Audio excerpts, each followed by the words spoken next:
Hello student. Today I start new chapter for standard ninth. Subject Science and Technology. Part 1. Medium English and Semi-English Medium. Unit number 2. Work and Energy. Today's my first point is observe and discuss. Second point, definition of work.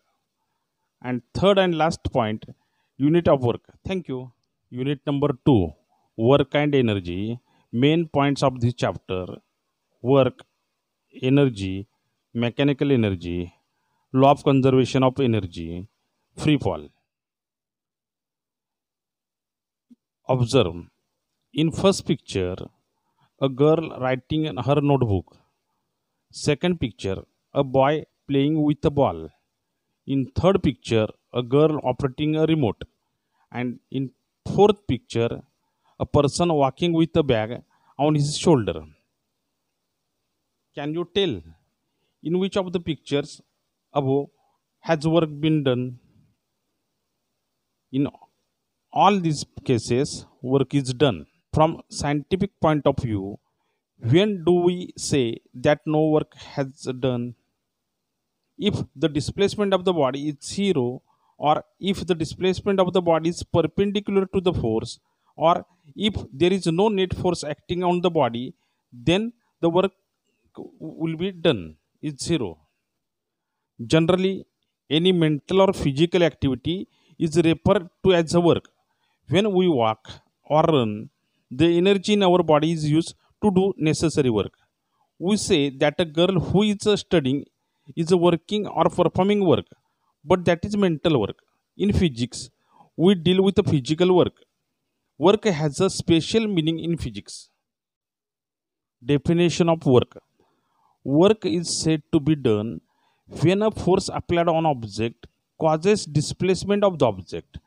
You have already learned that the work done by a force acting on an object is the product of the magnitude of the force and the displacement of the object in the direction of the force. Thus, work is equal to force into displacement. Observe and discuss. Meenakshi wants to displace a wooden block from point A to B along the surface on table as shown in the figure. Here is a point A and here is point B. She has used force CF for the purpose. Has all energy she spent used to produce acceleration in the block? Which force have been overcome using that energy? No, she does not spend all energy to produce only acceleration, but that energy overcomes against friction force and gravitational force. Use your brain power. You have learned how to calculate the work done on an object when displacement is in the direction of the applied force. But if the displacement is not in the direction of the applied force, how do we calculate amount of work done? Let's go to see. You must have seen, even depicted in the picture B and C above, when a child pulls a toy with help of string, the direction of the force is different from that of the displacement. Similarly, when a large vehicle toys small one, the direction of the force and that displacement are different. In both cases, the direction of the force makes an angle with direction of the displacement. Let us see how to calculate work done in such cases. When a child pulls a toy cart, the force is applied along the direction of the string while the cart is pulled along the horizontal surface. In this case, in order to calculate amount of work done, we have converted to applied force into the force acting along the direction of the displacement. Let F be the applied force and F1 its component in the direction of the displacement. Let S be the displacement. The amount of work done is given by W is equal to F1S. This is our first equation. The force F is applied in the direction of the string, that is at angle with horizontal. Let theta be the angle string makes with horizontal. Here is the theta. We can determine the component F1 of this force F, which acts in the horizontal direction by trigonometry. See in the figure. Cos theta is equal to base upon hypotenuse. Cos theta is equal to F1 upon F. So F1 is equal to F cos theta. Thus the work done by F1 is W is equal to F cos theta S. So W is equal to F S cos theta. Enter your conclusion about the work done for the specific values of the theta in the following tables. When theta is 0 degree, then cos theta is 1.